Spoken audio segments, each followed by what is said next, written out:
धनपुर गांव एक ऐसा गांव जहां सुबह मुर्गे की आवाज से नहीं बल्कि लोगों की मजबूरी से होती थी। गांव के आखिरी छोर पर जहां रास्ता भी आना भूल गया था, वहां एक टूटी हुई मिट्टी की झोपड़ी थी और उस झोपड़ी में रहती थी बूढ़ी माई। उम्र ने उसकी कमर झुका दी थी, लेकिन उसकी आंखें अब भी सीधी देखती थी। एक हाथ में लाठी, दूसरे में वक्त की मार, चेहरे पर झुर्रियां, लेकिन माथे पर अजीब सी शांति। गांव वाले कहते थे, अकेली है बेचारी, किसी काम की नहीं। कोई नहीं जानता था कि यही बूढ़ी माई हर सुबह गांव से पहले जाग जाती थी। अरे देख, फिर से बूढ़ी माई बैठी है झोपड़ी के बाहर। अब इससे क्या होगा, मरने का इंतजार कर रही है बस। अकेली है बेचारी, किसी काम की नहीं। पूरा दिन देखती रहती है जैसे कुछ करेगी। लेकिन कोई नहीं जानता था कि बूढ़ी माई देख नहीं रही थी, वो समझ रही थी। रात को जब पूरा गांव सो जाता, तब बूढ़ी माई झोपड़ी के बाहर आकर आसमान को देखती। बूढ़ी माई, तू गवाह है ना, मैंने किसी का बुरा नहीं चाहा, लेकिन सबने मुझे कमजोर समझ लिया। उसकी आवाज में शिकायत नहीं थी, बस इंतजार था। कभी बहुत पहले बूढ़ी माई अकेली नहीं थी, लेकिन वक्त ने सब छीन लिया और बदले में उसे दिया समझ। गांव में पंचायत बैठी थी। पीपल के पेड़ के नीचे सरपंच कुर्सी पर छाती फुलाए बैठा। आज फैसला होगा, गांव का अनाज कहाँ जाएगा। सरपंच जी, आप ही बताइए। अरे, ये बूढ़ी फिर आ गई। छोड़िए सरपंच जी, इसे क्या समझ आएगा। धनपुर गांव में उस साल बारिश नहीं आई।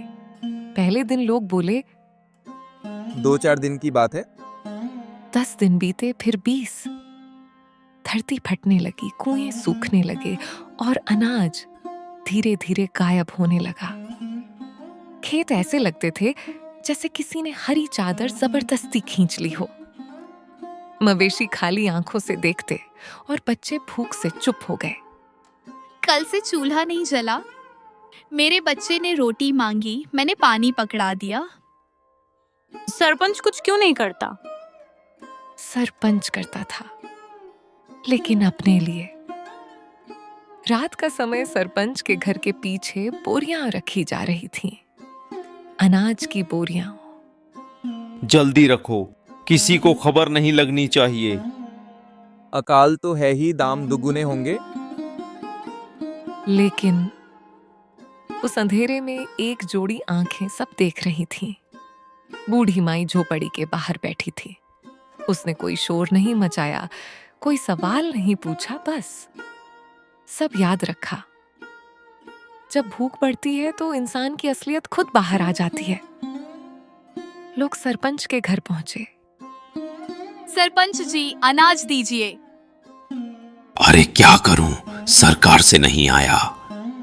लेकिन आपके घर से रात को गाड़ी गई थी। सरपंच की आंखें एक पल के लिए डगमगाईं, लेकिन तभी पीछे से एक धीमी आवाज आई। शायद आप सबने गलत देखा हो। गांव पहली बार बूढ़ी माई की आवाज इतनी साफ सुन रहा था। देखा, बूढ़ी भी यही कह रही है। बूढ़ी माई ने सरपंच की तरफ देखा, फिर गांव वालों की तरफ। मैं तो बस ये सोच रही थी, अगर अनाज नहीं आया तो सबसे पहले किसके घर का चूल्हा जलेगा। ये सवाल था, आरोप नहीं, लेकिन सवाल सीधे दिल में लगा। सही तो कह रही है, सरपंच के घर से धुआं रोज उठता है। बूढ़ी माई चुप हो गई। वो जानती थी बीज बो दिया गया है। अनाज बाहर निकालो। ये सब बूढ़ी ने भड़काया है। तभी बूढ़ी माई आगे आई। मैंने किसी को भड़काया नहीं, मैंने सिर्फ भूखे पेट से सवाल पूछे थे।